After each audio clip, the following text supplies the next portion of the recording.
Hello, everybody, and welcome to the Death of Death. I'm your host, Nick Stewart, and you look gorgeous today. We're talking about the most powerful tool you can have in your apologetic arsenal. But first, I wanted to give a quick shout out to Cameron Morgan, a good friend of the show, good friend of mine personally, and he's a Patreon supporter. He made our new awesome logo. I don't think this is the first episode to have that logo, but definitely the first time I'm bringing it to your attention. So look at your phone. Even if you're driving, look at your phone right now and just check out this awesome logo. He took the pre-existing artwork from Allison Stewart and jazzed it up and gave it a new font and added that cool circle. He just made it really cool. So thanks a lot for that, my man, and guess I'll have to do that episode on critical race theory that you've been wanting me to do for a while. It's all I can really give you in return, so maybe you can expect that soon. I also want to give a shout out to our newest member of the elect, Cammie Donahue. She has joined our Patreon crew in supporting the show, and you can do the same for just $4 a month by going over to patreon.com/deathofdeath. One last thing I want to bring to your attention before we get into the show for today. You may know that I've been having some trouble with the website lately. I had a special page for show notes, and it kept breaking, and it was kind of a big ordeal, but it's all fixed now, and every episode is now an individual post on the website with its own individual page, so it's easy for you to access the episode or the show notes or whatever you want. Those posts go straight to the homepage along with all the blog posts, and you can access that on the homepage of deathofdeath.net. Or if you want to go to older episodes, on the menu there's podcast and there's blog, and those will take you to the individual sections. So also new blog out, kind of an impromptu blog about Ruth Bader Ginsburg. And it's called Thoughts on Ruth Bader Ginsburg, and they're pretty negative. So if you're into that sort of thing, check out that blog. All right, I think that's all the business I've got today. So let's get into this. Man, this is the latest podcast in the history of the Death of Death. It's past midnight as I record this, or maybe that means that it's the earliest podcast I've ever done. That's a question for geologists or something, and not a question for me, so let's get into this. Today I wanted to give you what I consider to be the strongest tool that can be utilized in your apologetic method. The most important part of presuppositional apologetics, which we've been doing a lot of on the show in the last few episodes, and that is the concept of the philosophical bias. So we display a philosophical bias in everything that we think or believe, and that's part of the reason why neutrality is such a dangerous thing for the Christian to, pretend to have when it comes to how we think and how we view evidence and how we read the Bible. We'll use this example later, but when we say something like, we can only believe what we see, you're displaying a philosophical bias toward observation. You're trusting that you can believe what you can see, meaning you're simply taking for granted that your observation can be trusted, and that is the highest standard of discerning truth, is your observation. You're going to realize that you can dismantle pretty much any argument against the Bible by recognizing where a person's philosophical bias is. So classic example, somebody doesn't believe the Bible is true because it gives an account of miracles, like someone rising from the dead or the Red Sea parting. That's like the number one thing you'll run into. Indeed, you probably have run into it at some point. You've probably run into that exact same thing. We know people don't rise from the dead, so the Bible couldn't possibly be true if it records that thing happening. So this is probably the most typical line of thought when it comes to why someone would reject the truthfulness of the Bible, is it's a presupposition that the things recorded in the Bible couldn't have happened. So what's wrong with that argumentation? Well, it's a philosophical bias. I hope as I flesh this out, it'll get clearer and clearer, but let's start here. Let's say hypothetically, and I only say hypothetically for the sake of unbelievers. We obviously know this isn't hypothetical, but let's say that someone actually did rise from the dead. There would be no way for you to believe that because you've already presupposed that it can't happen. Like, any document that records such a thing happening would have to be false. So let's say, for instance, that in March of 2016, David Bowie rose from the dead. That's 2 months after he died. So let's just say hypothetically it happened. How could you possibly believe this? You couldn't. You could never accept it as a fact because you presuppose it can't happen. Every magazine in the world could do an interview with him, and every magazine in the world would have discredited itself by printing something that couldn't possibly be true. You see the problem? Even if you personally saw the risen Bowie, the argument could always be made that you were hallucinating, which is an accusation leveled against the hysterical apostles who claim to have seen the risen Christ. All 12 of them seem to be hallucinating in that same way. So, you see, even if it happened, there would be no way of verifying it because you have a philosophical bias that it can't happen. So you have to discredit any source that records such a thing, including yourself, really, if you were consistent. So I know one way an unbeliever would never let a Christian get away with this type of thing, and that's evolution. So if I presuppose that evolution isn't true, or in fact impossible, then there's no possible way to convince me by showing me a book that tells me how it happened. Because any such book would have to be rejected as false because it records events that I already decided are impossible. It never could have happened. See the problem? You can't prove things that way. So unbelievers come to the Bible with presuppositions of its falsity. Otherwise, the Bible would count as a historical record of someone rising from the dead. So, why is it that the Bible can never be considered a historical document, but it has to be defended by the person using it? So why is the burden of proof on those using the Bible and not the other way around?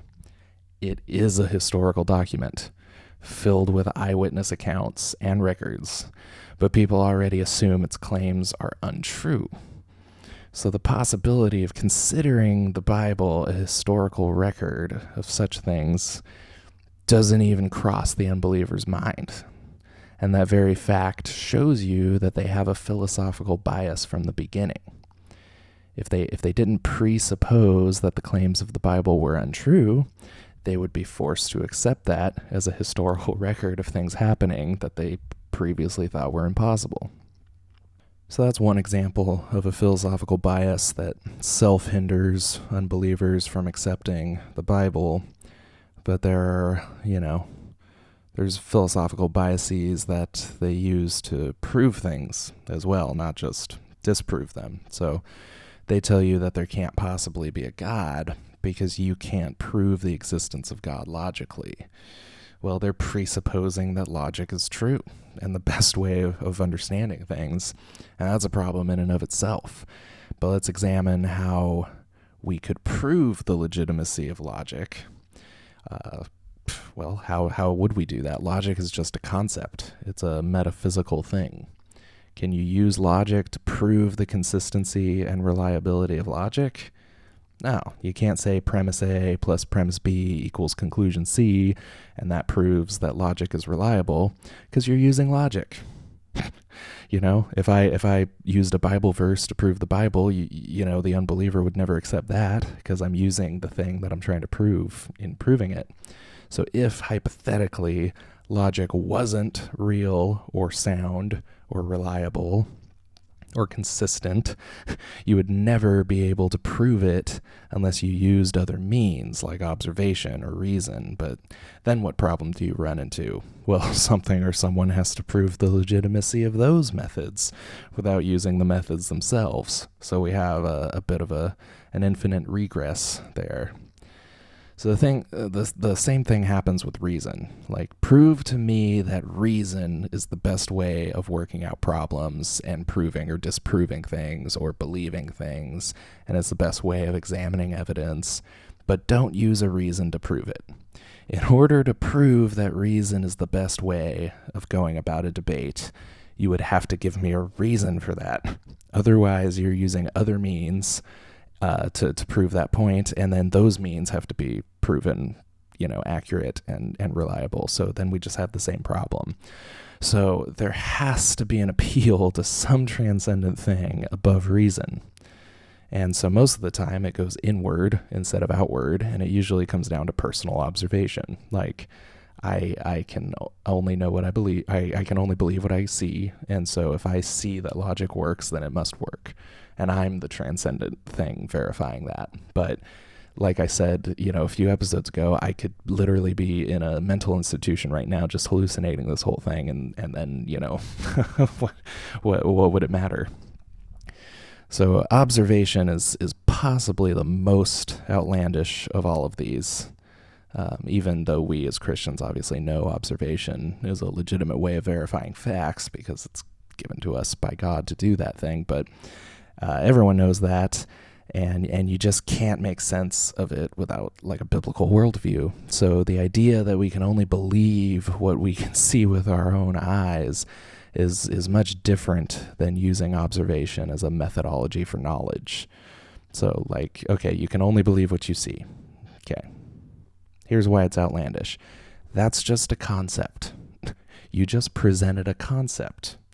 The concept is that you can only believe what you see with your own eyes. That concept can't be verified by observation. Is there any way to see the concept with your own eyes and believe it?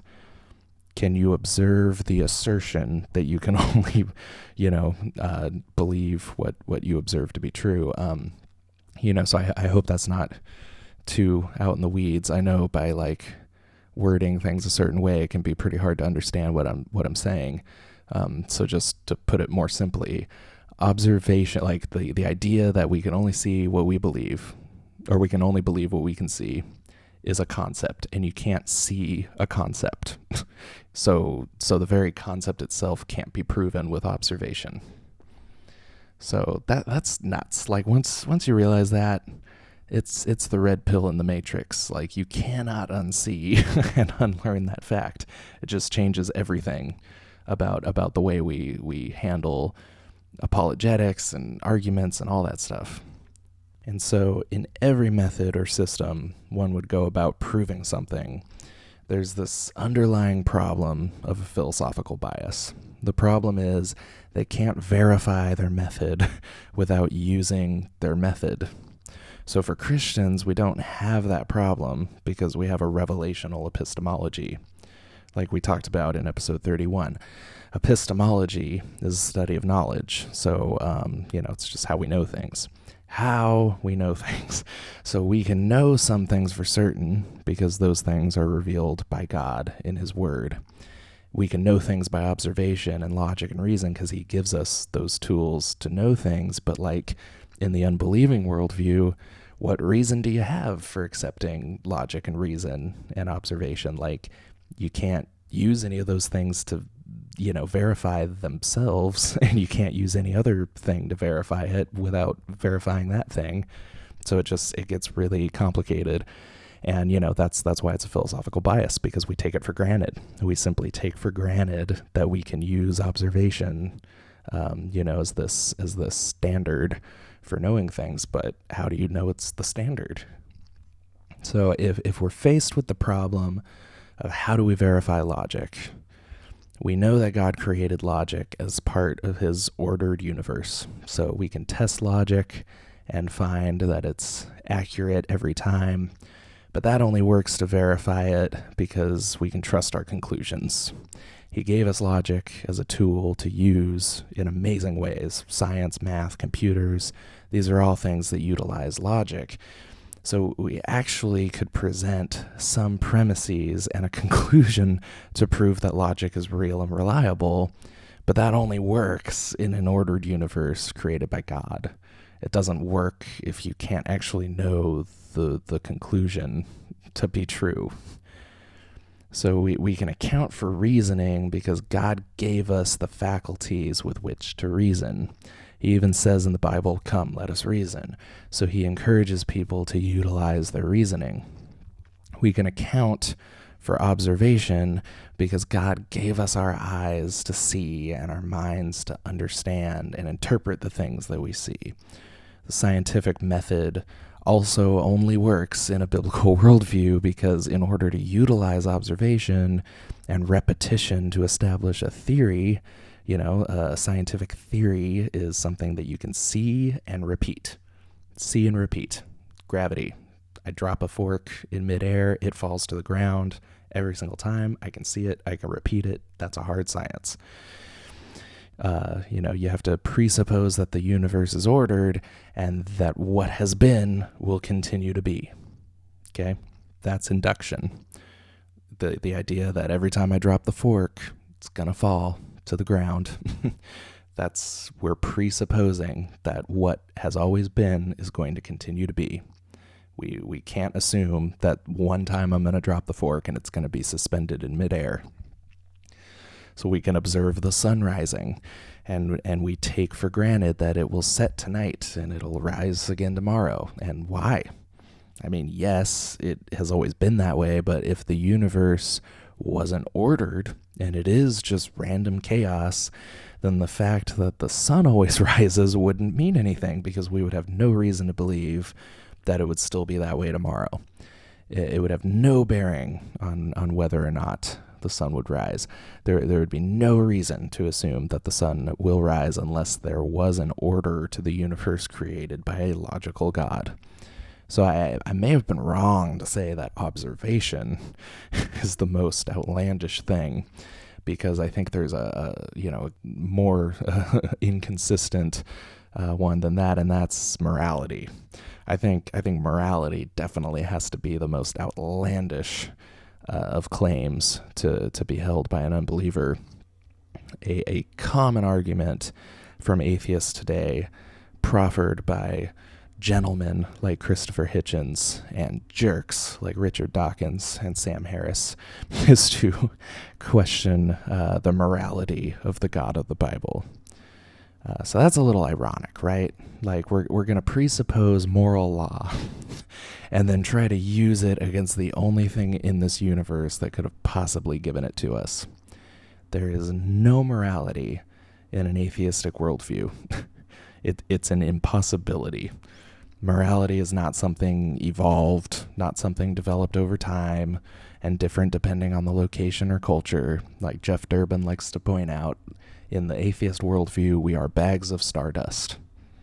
Ziggy Stardust, maybe. But we're bags of stardust, and one bag of stardust killing another bag of stardust is not wrong. It can't be wrong in any transcendent sense if that's all there is to it.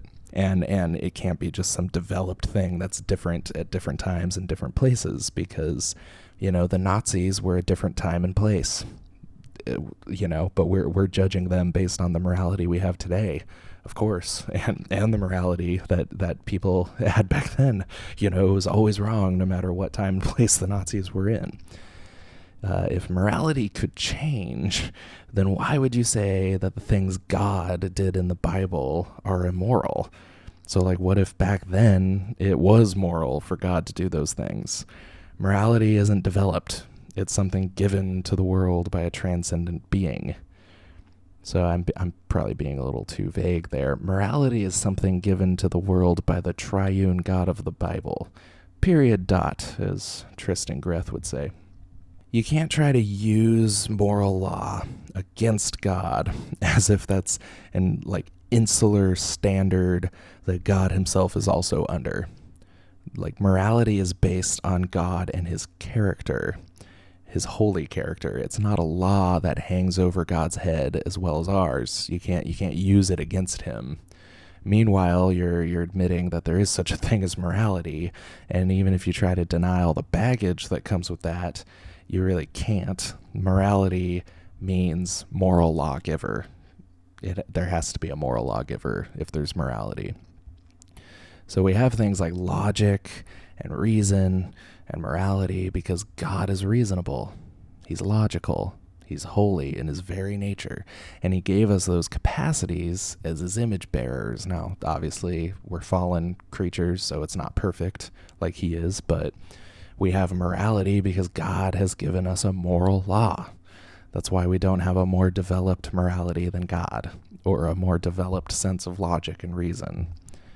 The most important thing to know about the concept of philosophical bias is that it underlines the thing we've been saying on the show over and over again lately, and that is that there's no such thing as neutrality in this.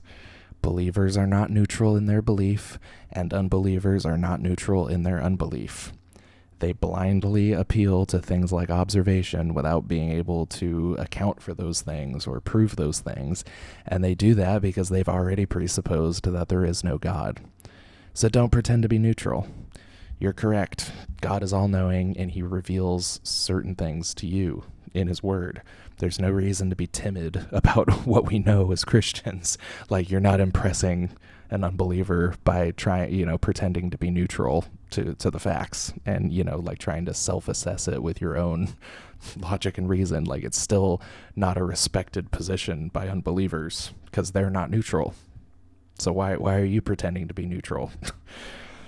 So these are really heavy topics, and not only is it hard to understand these things, and I'm not even sure I fully understand them yet, or if they can be fully understood, but it's even harder to unpack this information and know for sure that it makes sense.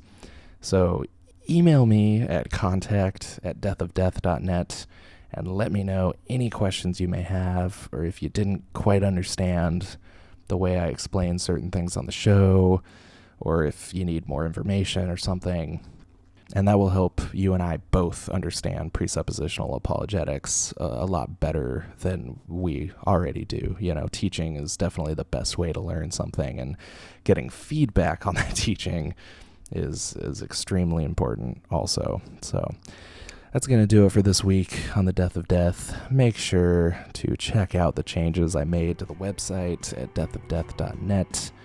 You can support the show on Patreon for $4 a month at patreon.com/deathofdeath. Send me an email at contact@deathofdeath.net and share this episode if you liked it and got something out of it. Share until your heart's content. So I've been your host, Nick, here to tell you that unfortunately, David Bowie has not risen from the dead, to my knowledge. And if you're as committed to Christ's victory as I am, I'll be here to do it with you all again next week. Goodbye for now.